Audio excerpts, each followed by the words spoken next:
Bernie is starting to open up his guns, as I suggested he would have to, on Elizabeth Warren.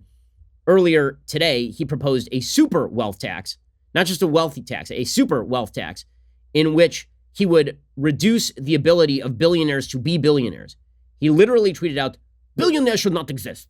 Perhaps we should put them on trains to very cold places, like Montana or something. And we will build, we won't call them gulags, but they will be kind of like gulags. And we will put them there. And then they won't be billionaires anymore. And we will liquidate the kulaks. And we will unite the workers of the world." Bernie Sanders really going for it. He tweeted out, "There is no justice when 3 billionaires are able to own more wealth than the bottom half of the entire country." Well, no, there might be justice, depending on whether they also employ hundreds of thousands of Americans, made millions of lives better with their products, and engaged in voluntary exchange.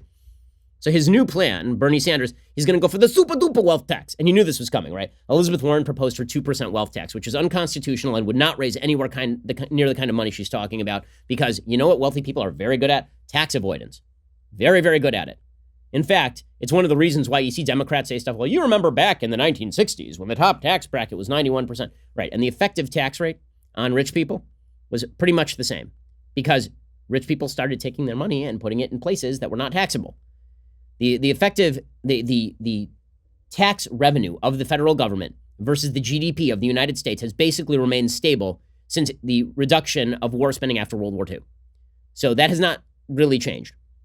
But Bernie Sanders is proposing a new wealth tax, a 1% tax on net worth over $32 million every year, 2% from $50 million to $250 million, 3% from $250 million to $500 million, 4% from $500 million to $1 billion, and 8% on wealth over $10 billion. He says this will raise $4.35 trillion per decade.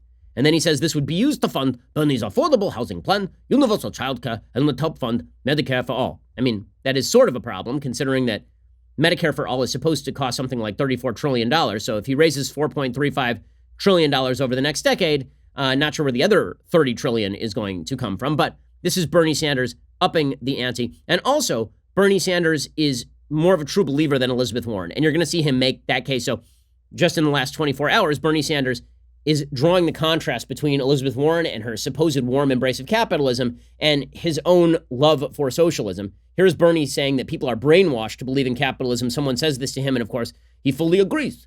Even though I have a lake house and I love pudding, many types of pudding. Pudding is delicious.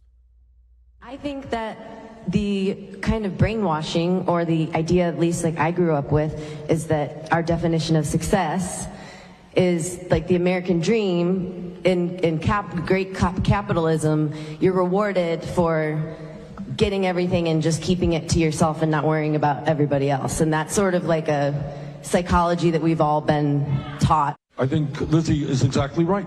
It's a profound point. Oh, it's super profound to believe that capitalism is good. People have been brainwashed to believe that capitalism is good by, the immense prosperity that capitalism has created. But if we get rid of capitalism, everything's like, I don't know how he claims that he is in favor of quote unquote democratic socialism, Norway, Finland, Sweden style, when he is ripping on capitalism, which provides the entire growth basis for the Nordic countries, as every politician in Norway and Sweden and Finland will tell you openly. But Bernie is trying to draw a contrast with Elizabeth Warren.